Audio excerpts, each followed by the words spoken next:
since the year 2003, I had, if you want to record it, I'll put it up here. I have the great schos. I have the great schos of taking people to Europe, to places where Yiddishkeit flourished. And I wish that we could take a trip together. It would be so amazing. It would change your life forever. We go to Poland and we go to Lithuania. I just got back from Lithuania and Finland. And we go to Spain and Morocco. Every year, different places, Frankfurt, Prague. It's just amazing. And what happened was that every year when we go to Poland, we go in Warsaw to the gravesite, to the kever of the second Gera Rebbe, the Sfas Emes. He died, he was 58 years old. 58 is not old. But at his funeral, 2 of his sons were speaking. And one said, oh, at least our father had Arichas Yomim. Arichas Yomim means a long life, longevity. So the brother said, what are you talking about? 58 is not Arichas Yomim. That's not a long life. Listen to what the other brother answered. He said, I didn't say that he had Arichas Shonim, that he had length of years. I said that he had Arichas Yomim. He had length of days. Nobody, no rabbi, no doctor, no one can guarantee for any of us Arichas Shonim. Nobody knows what tomorrow brings. But every one of us, and I'm going to show you how, every one of us can have Arichas Yomim. That means every day counts and every day is special. And that's what the children were saying about their father, the Sfas Emes. He lived to be only 58, but he had Arichas Yomim. Every day was special. Every day he accomplished. And you know, when I heard that story, it made me feel a little better. My father died, he was 47. Now, I was 21 when my father died. I'm the oldest of 7 children. I had to support my mother and my younger brothers and sisters. I walked down my brothers and sisters to their chuppah together with my mother.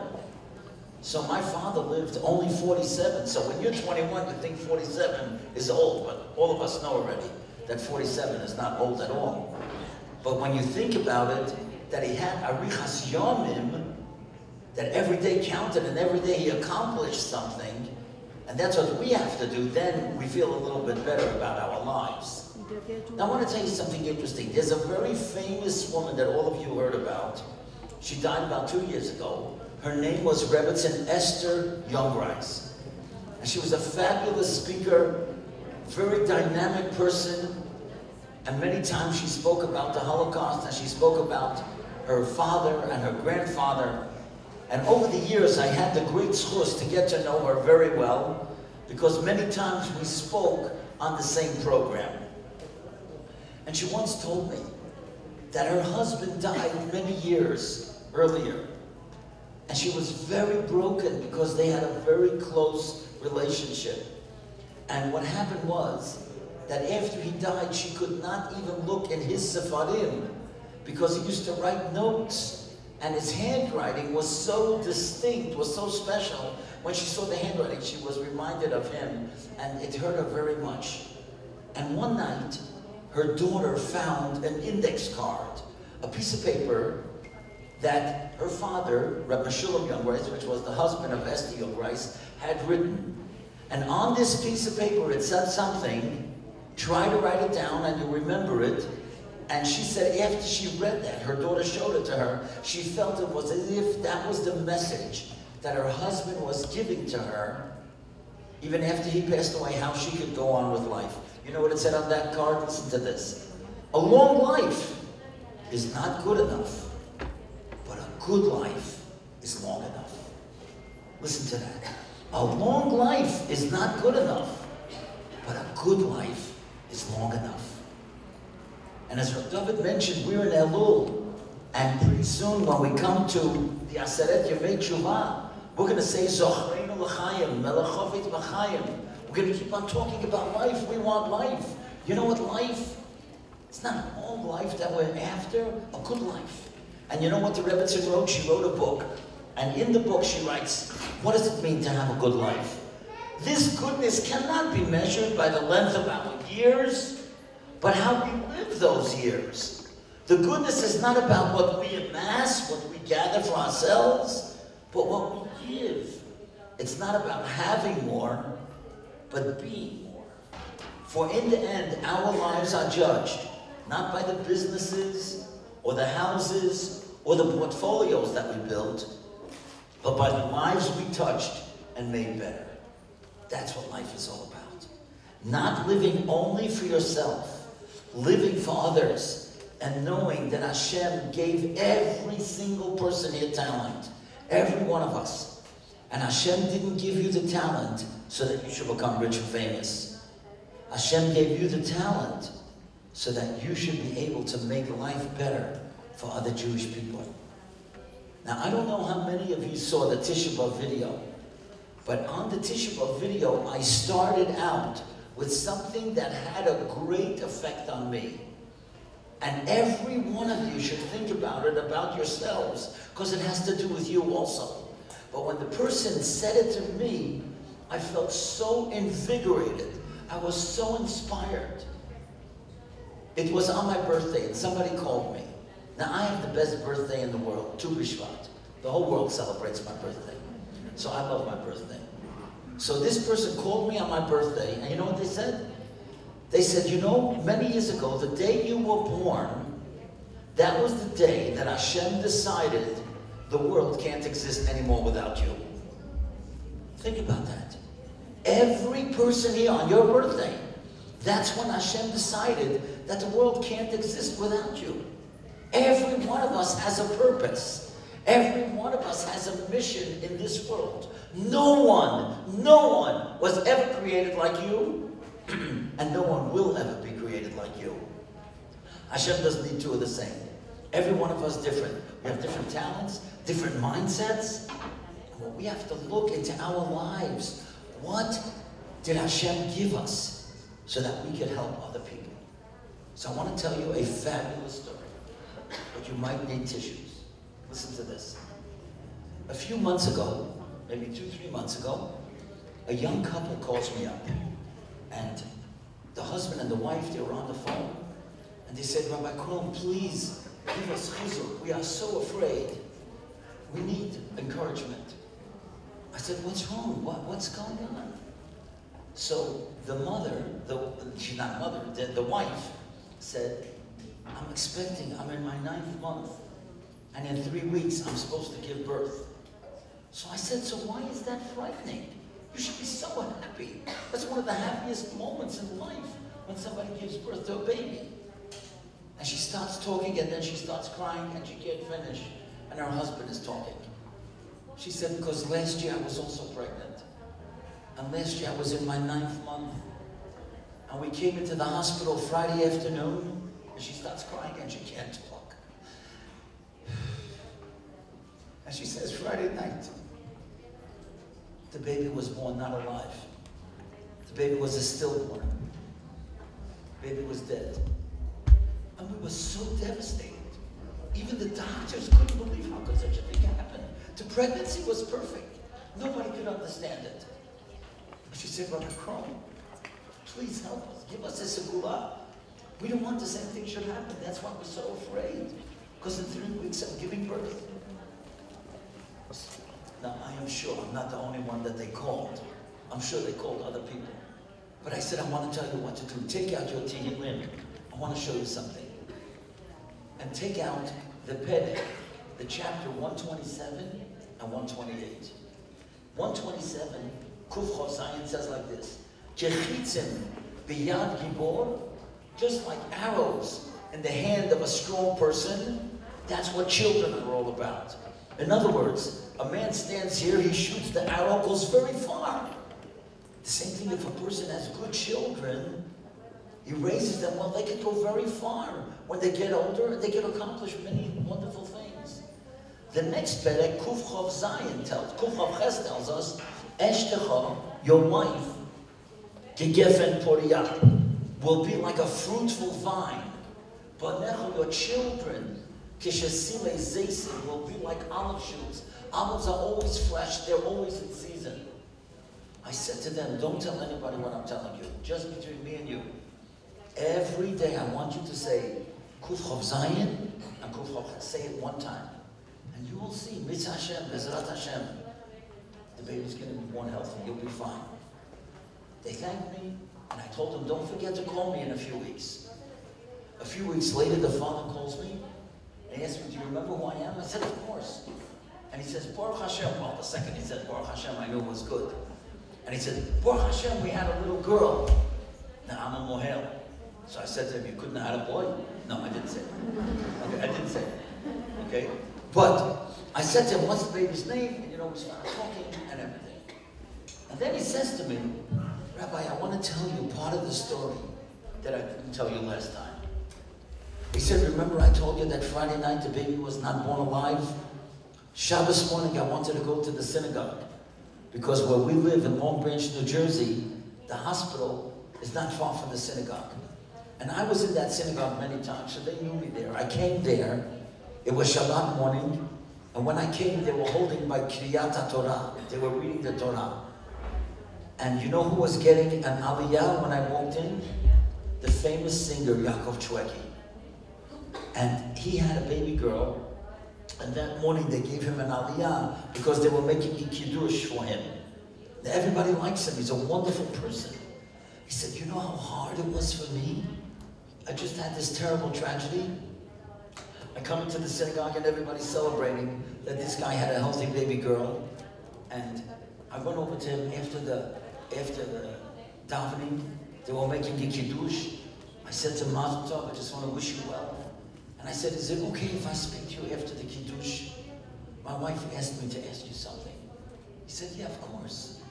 So after the kiddush, I go over to Yaakov Chwaki, he tells me, and I said, my wife asked me if you could do us a favor. And I told him the whole thing that happened about the baby not being born alive. And I said, my wife and I, could we come to your house tonight, right from the hospital, and you could sing for us the song, Mama Rachel Cry. We have to cry. We have to get it out of our system. And nobody sings that song better than you. Could we come? And he said, of course you can come.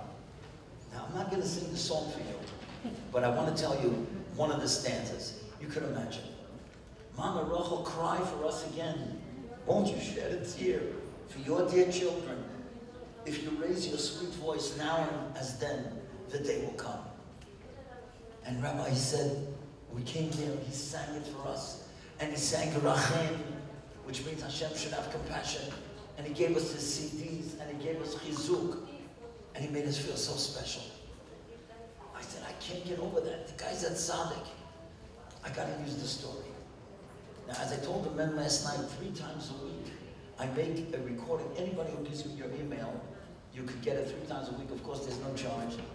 I talk about the importance of doing a chesed a day. So I wanted to use this story on the chesed recording. What a beautiful thing. Here he's got talent. He gets paid thousands and thousands of dollars for every concert. And here he brings 2 people to his house and he's singing, not charging. He's taking his talent. He's giving to other people. So I call him up on his cell phone. He calls me back. I said, Yaakov, I heard this amazing story about you. I want to use it. Listen how Tzaddik thinks. He says, Rabbi Krohn, I'm afraid that you should tell the story. I said, what are you afraid of? He said, because you know why I do these things? I hope that when I get to the Olam HaEmes, that Hashem will give me reward. But if you tell the story, I'm afraid that it'll take away from the reward. I don't want it to take away from the reward. I said, Yaakov, you're a bigger tzaddik than I thought you were. I said, you know what I want to tell you? Why do you do what you do?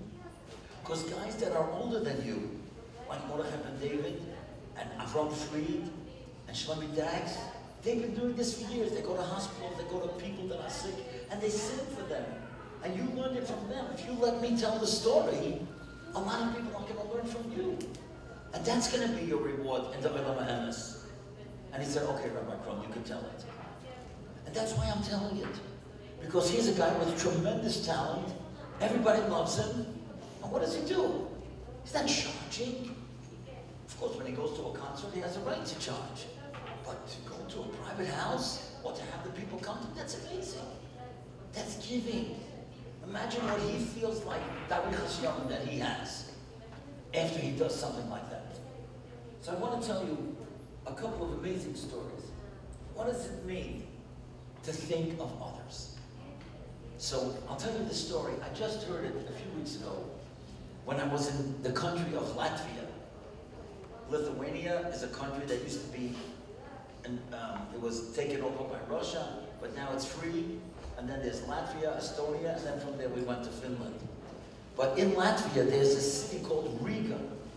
Most people don't know. More than 24,000 Jews were killed in Riga. It's a very, very sad place. And we went to the place where they were killed, and I spoke, and we davened, and we cried. It was amazing, just so moving. There was a big synagogue that was burned. 300 Jews were burned in that synagogue on a Friday night in Riga. And we stood by that synagogue, by that wall that's left of that synagogue. It was just incredible. Now, we had a person that came from Israel to help with the food. His name was Solomon. So he told me a story about his father. Rabbi Solomon comes to America twice a year, and he comes to the Five Towns. The Five Towns is an area in New York, and there are wealthy people that live there, wonderful, wonderful people. And the women in the Five Towns, they get together and they bring boxes of clothes that they're going to send to Eretz Yisrael. But before they send it, they make sure that the clothes are tzniut, they make sure that the clothes look nice for adults and for children. It's not ripped, it's not shabby, so that the poor people in Eretz Yisrael who are going to get these free, that they won't feel bad, they won't be embarrassed to wear those clothes. And Rabbi Solomon rather, he makes sure that they send it to an organization called Chazdei Shlomo. And in Israel, the people know to call Chazdei Shlomo, and they can each get boxes of clothes depending on the size of the family. So 2 years ago, there was a lady who was so poor, she didn't even have money for rent to pay that month. She had a few children. She called Chazdei Shlomo, and they said, yeah, we just got in a container of clothes, we're going to set it out. And they put it out in the street, Rehov Shmuel Hanovi, and they said, we don't put anybody's name, nobody should be embarrassed. Your number is 23. You take box 23, you have 5 children, you take, that's 23, that's for you. She took it home, she opens it up, beautiful clothes for children. And then on the bottom, she sees a dress. And that night she had to go to a Sheva Brochas. So she's thinking, wow, that's amazing. I have to go to Sheva, let me see if it fits. And she puts it on, and it fits perfect. She can't get over it. She wasn't expecting that there would be a dress that would fit her, but now she's going to go to the Sheva Brochas. She gets dressed, she's about to leave her house, all of a sudden she feels a pinch, like a pin opened up. She takes a look, and she sees there is a pin, and the pin is attached to an envelope, and the envelope has a letter in it, and this is what the letter says. To whom it may concern, whoever you are, if you are wearing this dress, you probably need money. I'm giving you $950. Use it any way you want. That was the exact amount she needed for the rent that month. Could you go crazy? Imagine that lady in the Five Towns. She understands whoever is getting that dress probably needs money. That's called living for somebody else. She will never know who that lady was, and that lady will never know who gave it to her. That's called Matan B'Seisa. It's the highest level of tzedakah. It's amazing. I'll tell you another story. What does it mean, chesed? What does it mean when people are thinking about other people? So, again, I don't expect you to know this, but in America, many years ago, there was a man, he happened to be my uncle. I never called him Mike. I always called him Eli Melech, Uncle Eli Melech. Mike Tress, everybody knows Mike Tress. He was the head of Agudat Yisrael. And he helped build that organization. It's a very, very great organization today. So for many years, he was the president, and he ran Agudat Yisrael. He went after the Second War, and he got people out. He was an amazing person.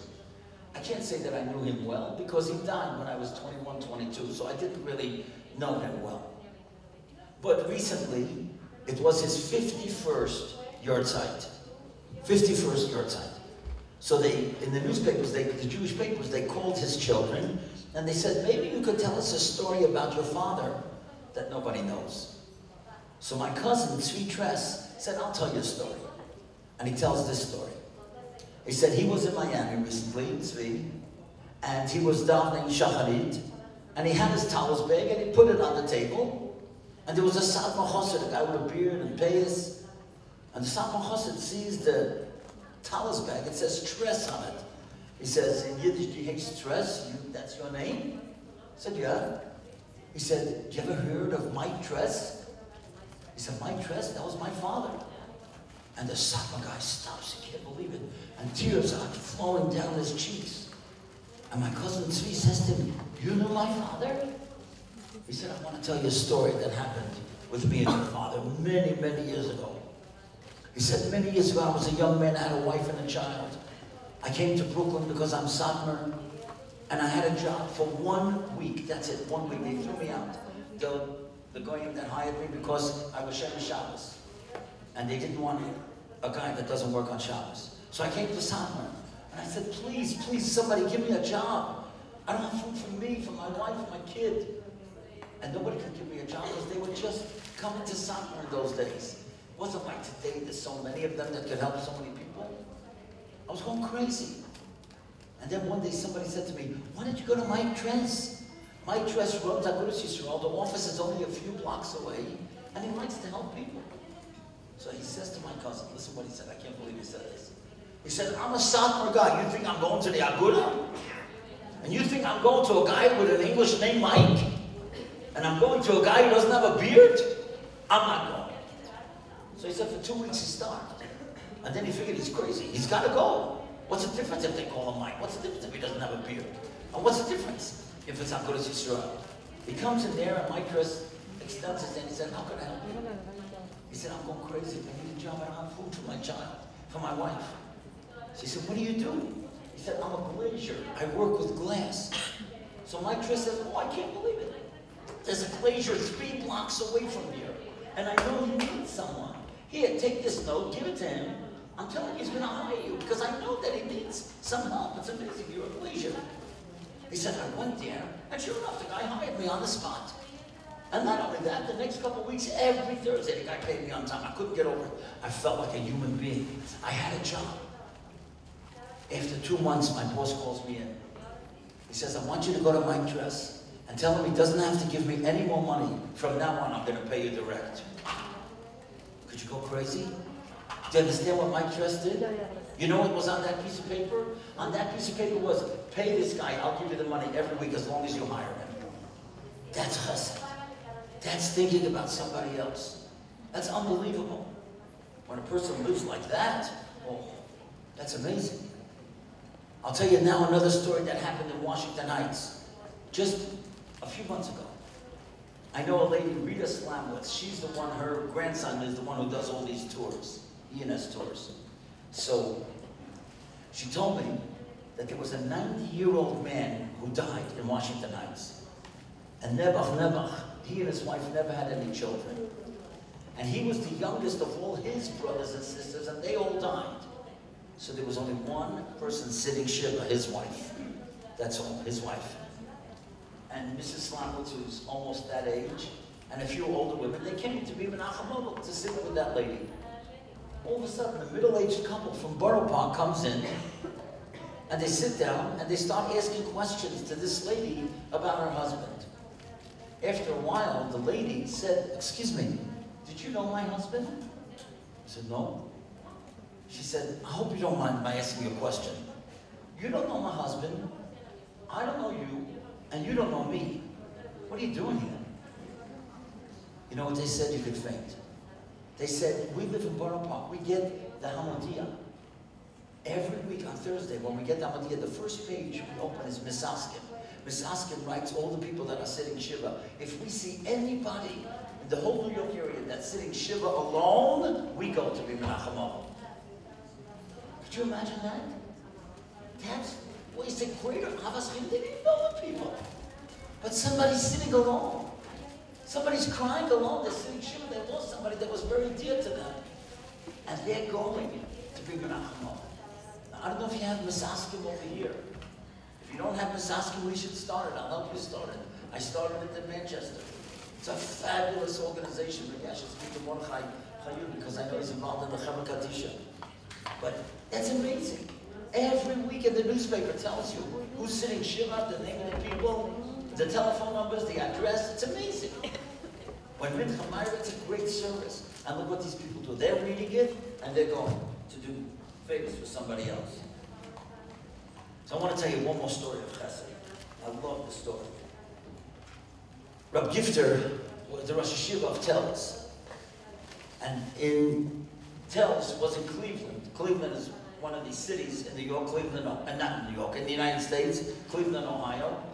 And one night he was he was on a plane, the last plane out of LaGuardia Airport to go to Cleveland.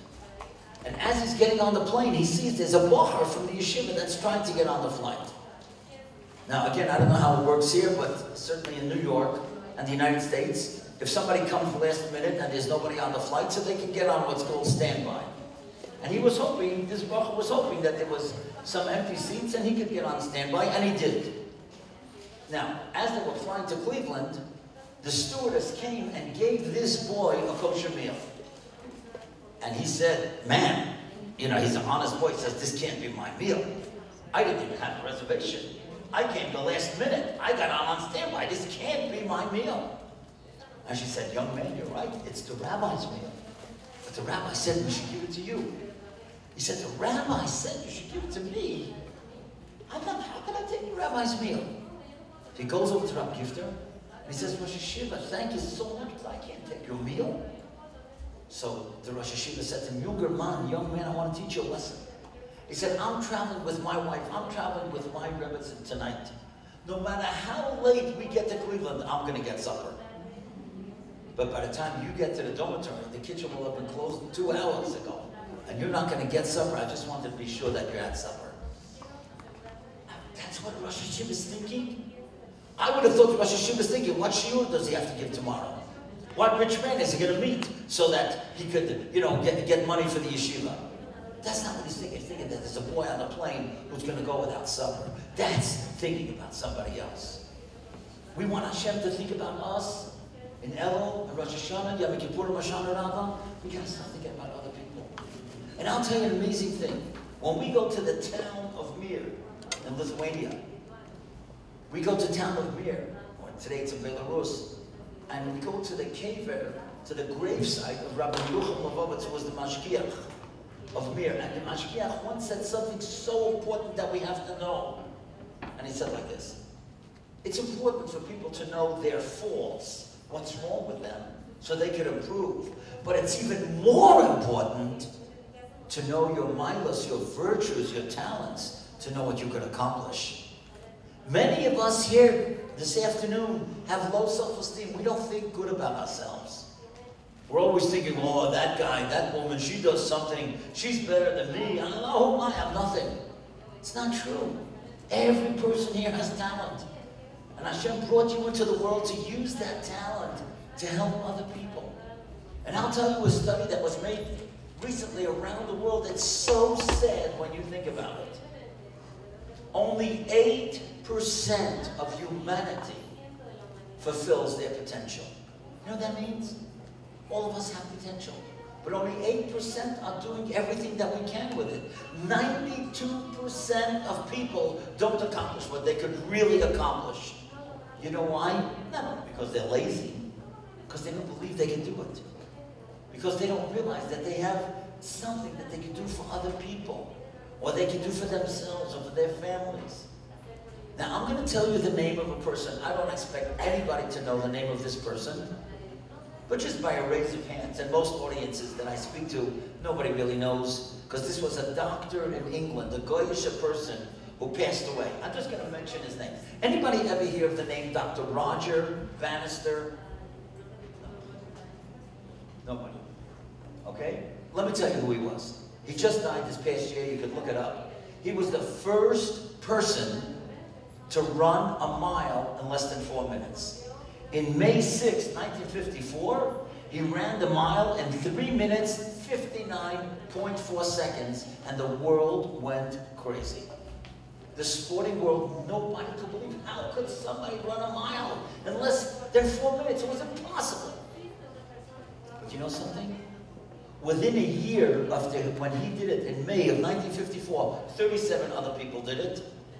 And within the next year, 300 people did it. What happened? Everybody started eating protein bars or Wheaties. You know why they couldn't do it? It wasn't in the legs, it was in the brain. Because everybody said to themselves, it's impossible. But once he did it, they figured, hey, we can do it, maybe I can do it. I'll tell you a great story that happened with me. When I was in the 9th grade, I went to a yeshiva called Turvadas, and we had a wonderful teacher who we loved. His name was Mr. Hyman Ozer. He taught us English. And one night, I'm sure that you have it here, it's called PTA, Parents Teachers Association. The mothers come to the teachers and to find out how their darling boys are doing. Okay? So my mother comes to Mr. Ozer, and Mr. Ozer says to my mother, 9th grade, so I was what, maybe 13, 14?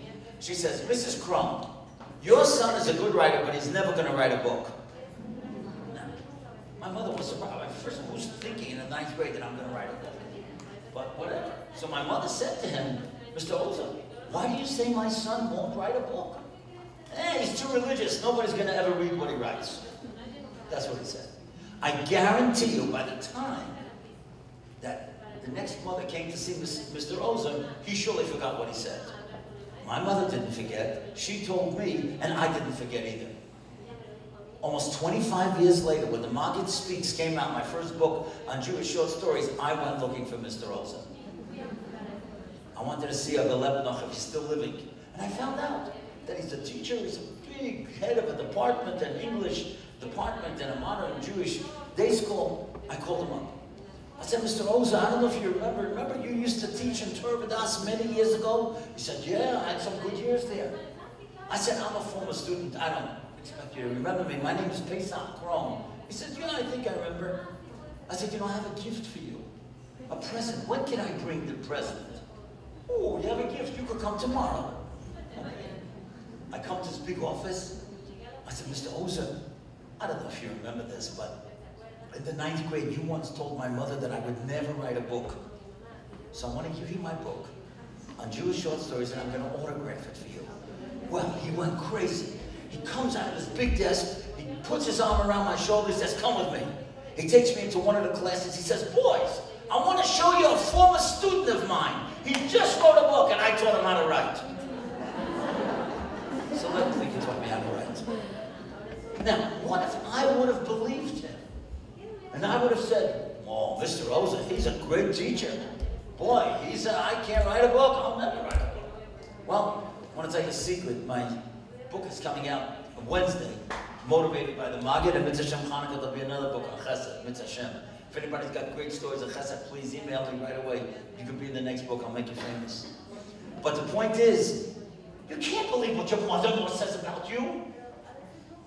You can't believe what your sister-in-law says about you. You're talented. Hashem brought you to this world because you can do something. And you have to be able to do it, and don't be afraid of what anybody is telling you. I'll tell you, you know, there's a lot of problems in Klal. Even here in Mexico City. Problems with shidduchim, problems with divorce, family problems, health problems, parnasa problems. There's no one person that could give us the answers for all the problems. But every one of us can come up with a solution for a problem. But many times we're afraid to say the answer or to suggest something because we're afraid people are going to say he's crazy, that he's out of his mind. So I want to tell you something. It has to do with me. I'm a little embarrassed to talk about it, but I want to tell you about it anyway because it changed, not hundreds, but probably thousands of people. You know, one of the years that we went on these tours, we went to Frankfurt, Germany. And in Frankfurt, Germany, Rav Shamshon Rafal Hirsch, the great tzaddik, the great Talmud Chacham, the great writer, he's buried there. Right next to him is buried his wife. And I showed all the people, look at that. His wife was 4 years older than him. And I did my research and I found out that when people asked him, how could you go out with a girl that's older than you? And he said, for what I have to accomplish in life, I can't marry a child. So he wasn't embarrassed to marry somebody that's older. And I thought, you know, there's no place in the Torah that it says that the girl has to be younger. There's no Gemara any place that says that the girl has to be younger than the boy.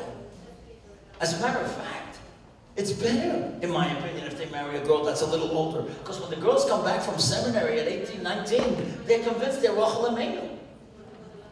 It takes a while for them, you know, to get back to normal, right? So that year at the Torah Masorah Convention, I spoke for 700 women, and I said, ladies, I want to tell you something. There's no reason in the world that your sons can't go out with a girl that's older. Now, I didn't say that a 23-year-old should go out with a 65-year-old. I'm not talking about that. But what's wrong with a girl that's a year or two older? She'll make a better wife, a better mother, a better earner, and a better friend. She's more mature. Fine. About a month or two after I spoke, a lady, Mrs. Levovitz, calls me up from Lake Ridge, and she says, Rabbi Krohn, I want you to know, I never came to a Torah Masorah convention before. But this year I came, because they paid my fee, whatever that I had to pay.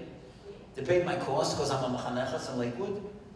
And my son was supposed to go out with a girl that was 2 years older. I was afraid to tell him. But then when you said what you said, and then I found out that the girl is a great-great-granddaughter of Ramat Shalom.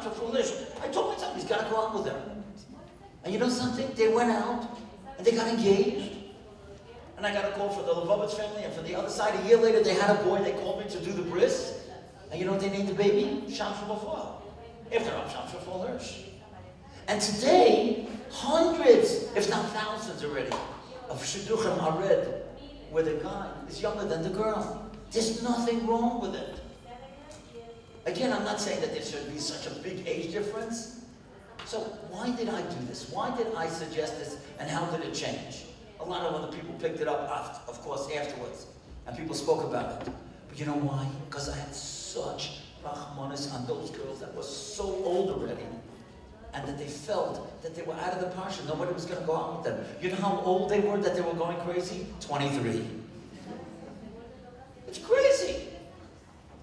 And I know that there are mothers sitting here tonight, this afternoon rather, and there are fathers that are sitting here this afternoon that are going crazy because their daughters are not engaged yet. Don't.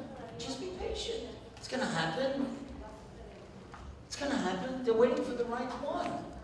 Don't force anything upon them. That's worse than anything else. When a parent forces a marriage on a child, the child has to feel comfortable. And if the girl is older than the boy, again, I said it because I believed in the idea that you could also come up with things that you have to do. I want to tell you an amazing thing. I find this to be one of the greatest inspirational thoughts. Rav Hutner said this part. Rabbi Hutner, who was the Rosh Hashiva of Chaim Berlin. The Torah tells us, Vayar Elokim es kol asher osa. Hashem saw everything that he did. V'hinei toiv ma'oid. It was very good. Now listen what the Medrash says. And you would be surprised because this seems to be so simple. Why would the Medrash tell it to us? And the Medrash tells us, ma'oid is Adam. What does that mean? Ma'oid is spelled Mem Aleph Dalet. And Adam is Aleph Dalet Mem. So Ma'oid is Adam. So you need a Medrash for that? Any kid in Kitaf Aleph or Beis or Gimel can tell you that Ma'oid, you switch around the letters, it's Adam. Rav Hutner said a fabulous thing. He said everything in life can be measured. The distance between here and the sun can be measured. The distance between here and the bottom of the ocean can be measured. The only thing that can't be measured is the potential in man.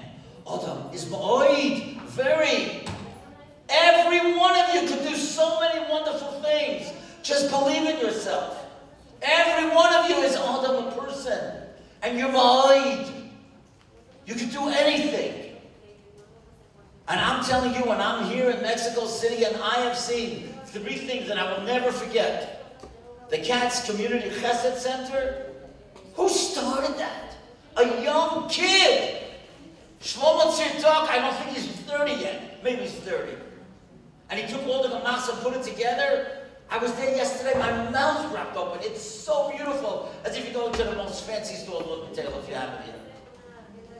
It's unbelievable. And people come there with dignity. And to think that 200 balabatim finished so many mesechtas and they review it and they feel so good about themselves. And their lives are changing, the wives are changing, the kids are changing. Who comes up with an idea like this? One guy came up with the idea 6 years ago. And then he got a whole group. It started with 5 and now it's up to 200. It's amazing. When probably the guy first started it, people said, you're crazy. Nobody's going to do it. Everybody's busy. Yes, you know something? You get enough guys to do it. And look at that. TU, Tu Torah for kids. It's fabulous. How it can help. It can save children. Rahman al-Islam, I don't have to tell you how many children are being lost because of technology. People come up with an idea. You could come up with an idea. Just believe in yourself. There's 3 things you got to believe in. You have to believe in Hashem, you have to believe in Torah, you have to believe in yourself. And you do that, then you can accomplish great things. Now I want to go to another topic that I believe could benefit each and every one of us. You know, over the last number of years, there have been many movements in Klal Yisrael. When I say movements, it means that ideas that people had and got the whole Klal Yisrael involved. The first one that I would talk about is the Shmiras HaLashon movement. There's a guy, Michael Rothschild in America. I remember, maybe 25, 30 years already, I don't know. He called me, he said, he's starting an organization called the Chavetz Chaim Heritage Foundation about Shmiras HaLashon. He was inspired by Rabbi Yehuda Zev Segal. So I remember he was talking and he said, you know, I want you to give a speech and thousands of people are going to be able to see it. I said, what are you talking about? You're going to get a stadium? He said, no. I'm going to have you speak at a Beit Yaakov. I'm going to have 3 different cameras. And it's going to be done so professionally. I'm going to send out this video to all the schools and all the Jewish community centers. One guy, now when I first met him, I was talking to him on the phone for a few weeks. I said, who's Michael Rothschild? He said to me, I couldn't believe it. He was a kid. He was in his 20s. And today, look at this organization of Shmiras HaLashon. Over 50,000 people see the video on Tisha B'Av. And there's so many other videos. He changed Tisha B'Av. Tisha B'Av used to be the most difficult day. Today, it's one of the most inspirational days. One guy changed it. Of course, he got a whole team. And what happened after the Shmiras HaLashon movement, and it's still going strong? Daf Yomi movement. How many people are learning Daf Yomi? It's amazing. In New York, and New Jersey, I should say, a couple years ago, we had 100,000 people at MetLife Stadium. And tens of thousands are learning Daf Yomi. How did that start? It started by Rabbi Shapiro, but then people, especially in Agudas Yisrael, they pushed it. An article printed the Shabbos the Gemara. And then people were able to learn. And the Omer Yomi is an outgrowth of Daf Yomi. There's no question about that. A few people got together and said, we got to do it, and they did it. And now there's a new movement. And every one of us now in Elul has to get involved in this movement. And this movement will give you such strength, and will give you such confidence, and will give you such tranquility. And that's the movement of Emunah. Belief in Hashem. How did it start? It started a number of years ago by a man by the name of Rabbi Shalom Arush. He wrote a book called The Garden of Emunah. It's been translated into many, many, many languages. They sold over 1 million copies all over the world. And you know something? I don't know if you ever saw him. Last year I was in Ukraine. This past year I told you I was in Lithuania, but last year we went to Ukraine. I was there for Shabbos. We were in Uman. I don't go to Uman Rosh Hashanah. I'm not from those people. But whoever wants to go, whatever. It's a different discussion. But certainly, I just went there for Shabbos. Fine. I went there for Shabbos, and we were there with a wonderful person, Ramat Frank. If you go to Eretz Yisrael, you must meet him and his wife, fabulous people. And he tells me, you know, Rav Shalom Arush is in Uman for Shabbos. He's here on a quiet vacation with his wife. I said, what do you mean, the one who wrote the Garden of Emunah, the one who started the whole Emunah movement? He said, yeah, come here, I'll introduce you to him. We go and we meet him, and he looks like he walked out of Gan Eden. Long payas, streimel, golden kaftan, beautiful. Such a warm person. And he takes my hand and he said, let's go for a walk. I'm telling you, I felt like I was in a different world. So warm, so special, so holy. It was amazing. So after we walked for a half hour and we spoke about everything, I said to him, you know, I have a group here of about 60, 70 people. Could you come, Shalom, and you talk to us? He said, okay, I'll come. And he comes and walks into the dining room where all these people are, and the first words out of his mouth was so shocking, I couldn't believe it. He said, take a look at me. I'm a Baal Tshuva. He walked out and they didn't look like, he didn't look like a Baal Tshuva. And he said, I want to tell you what happened with me. He said, I was 23 years old, an Israeli guy, doing everything that you could imagine that's us to do. And I was a helicopter pilot, a paratrooper in the Israeli army. This guy looked like the last thing in the world, you know, that drove a helicopter. And he said, one day, 5 of my friends were in a helicopter and they crashed and they were all killed. I couldn't believe it, he said. My closest friends, in one moment life was over. And I began thinking, is that what life is all about? Just have a good time and then poof, in a second it's over? There had to be more meaning to life. Hashem didn't just bring us into this world just to have a good time and die. He said, the more I thought about it, and the more I asked, and the more I tried to study, he said, I became a Breslov Chassid, a very serious Breslov Chassid. And he said that that's when I wrote that book of Emunah. And you know, today there's another Sephardish fellow. His name is David Ashir, a wonderful young man who wrote Living Emunah. It sold over, I think, over 100,000 copies. Get a hold of it. I think Rabbi Mendoza told me last night that he's translating it into Spanish. That article is having him translate it into Spanish. But if you read English, get it. They have Living Emunah 1, 2, and 3. And there's so many people. He also makes a recording, but he does it every day. I only do it 3 times a week. He does it every day, talks about Emunah. And you can get those recordings also, and you get those books, and you feel so close to Hashem. But then there's another person.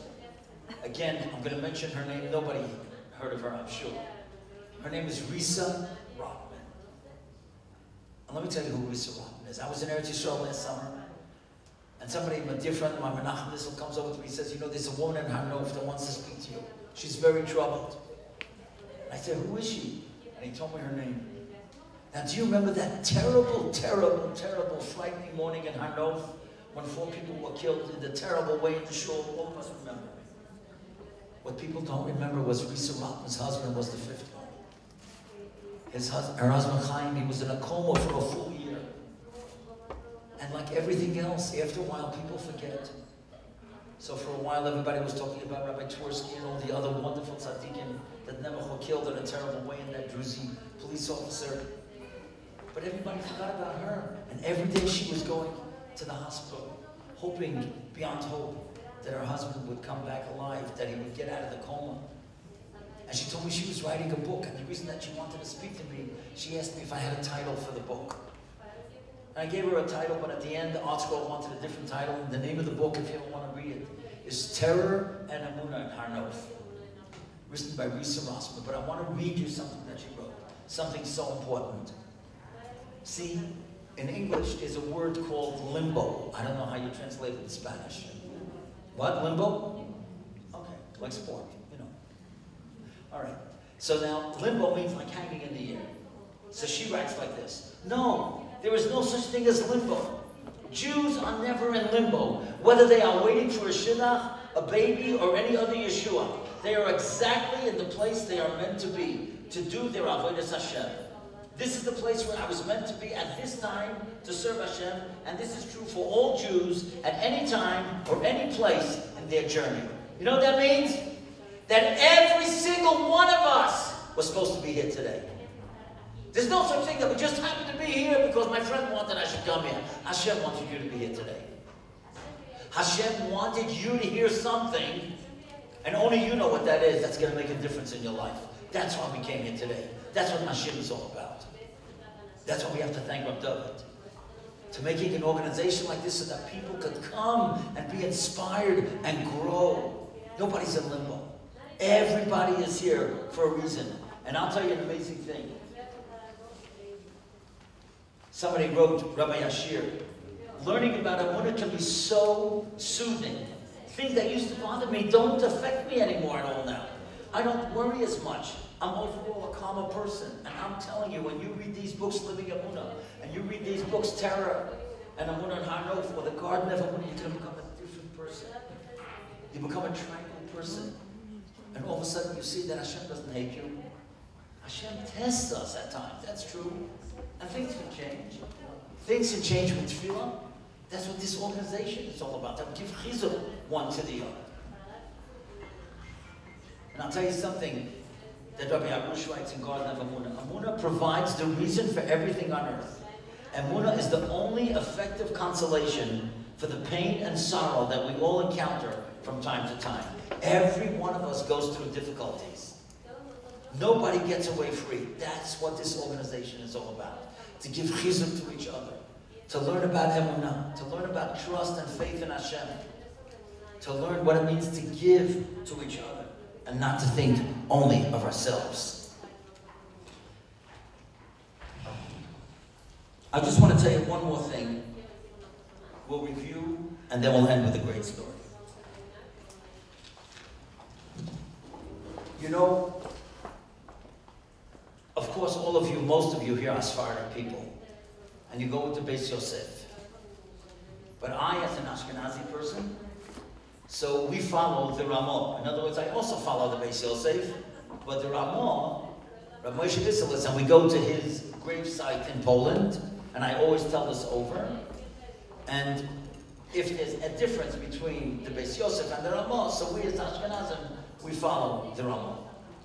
Now, in the last law of Shulchan Aruch, in Orach Chaim, the daily life, there is this question. Listen to this question and think how you would rule on this question.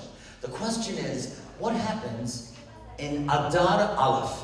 We know that two Adar sometimes. So, on the 14th day of Adar, in the second Adar, that's Purim.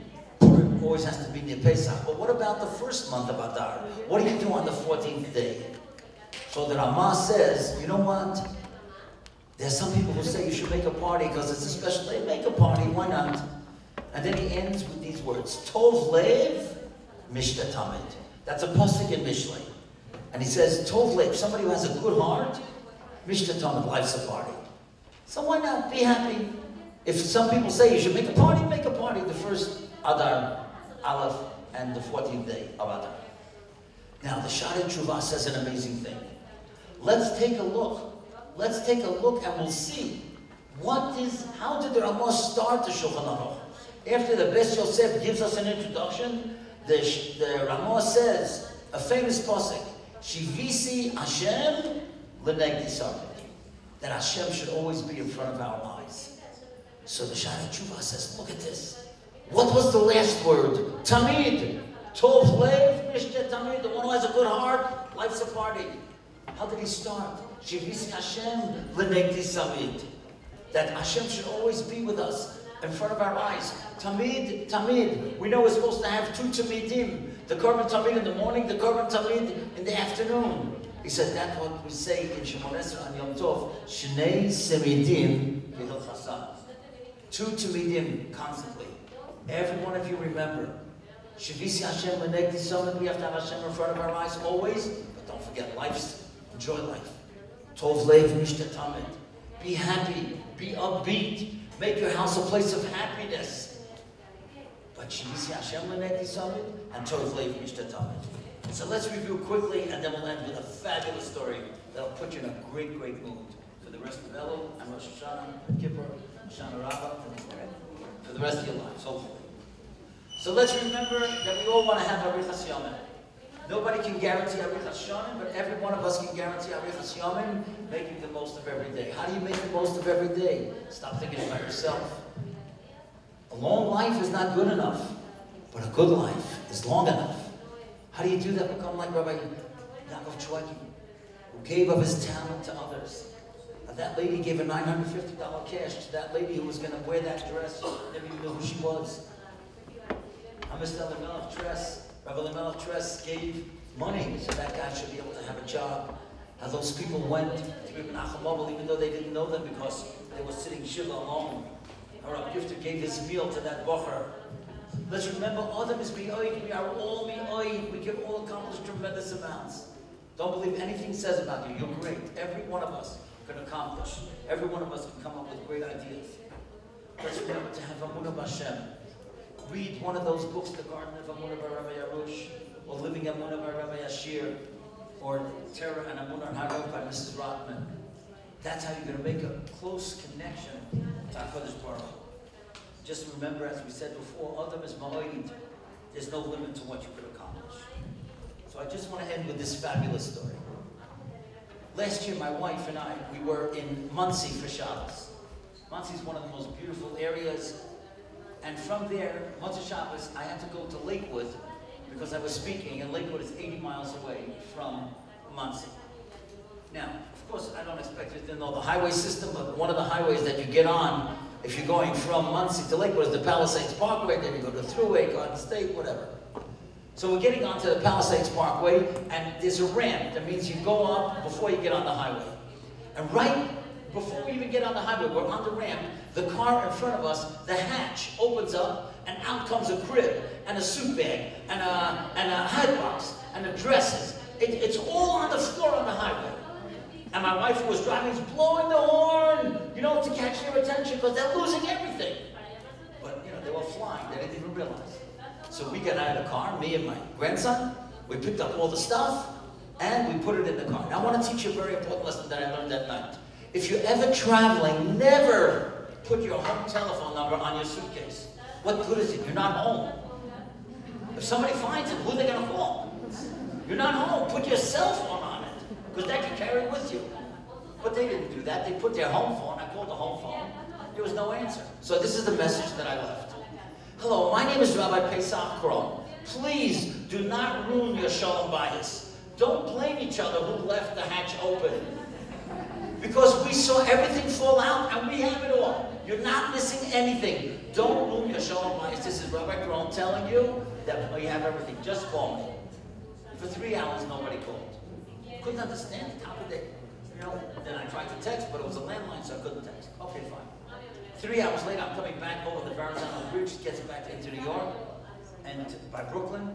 All of a sudden, I get a call, and a lady screaming, Rabbi Krohn! I can't believe you got all my stuff! We're going crazy.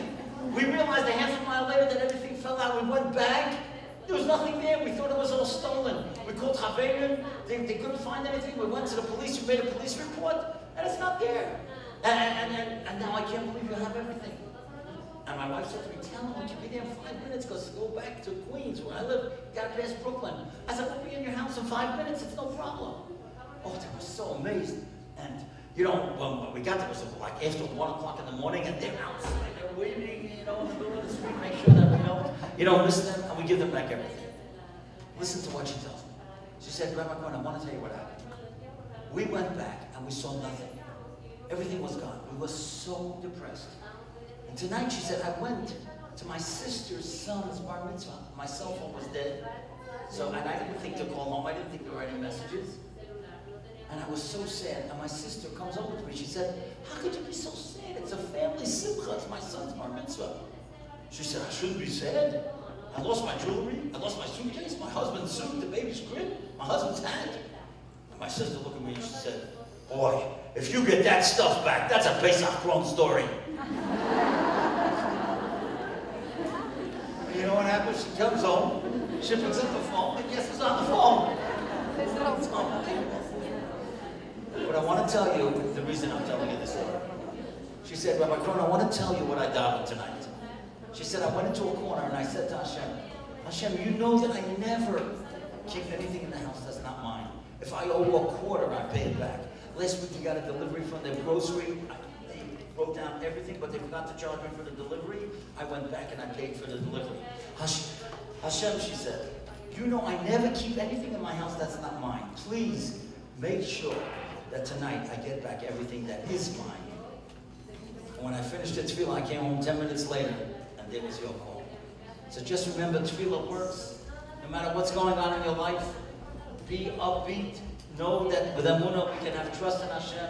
We have trust in each other. That's what this whole great organization is all about. We should all have a good year, a zut year, the shuais and the chumais. And don't forget, Mashiach comes to Mexico City, 7 to New York on the way to Eretz Yisrael. Thank you for inviting me.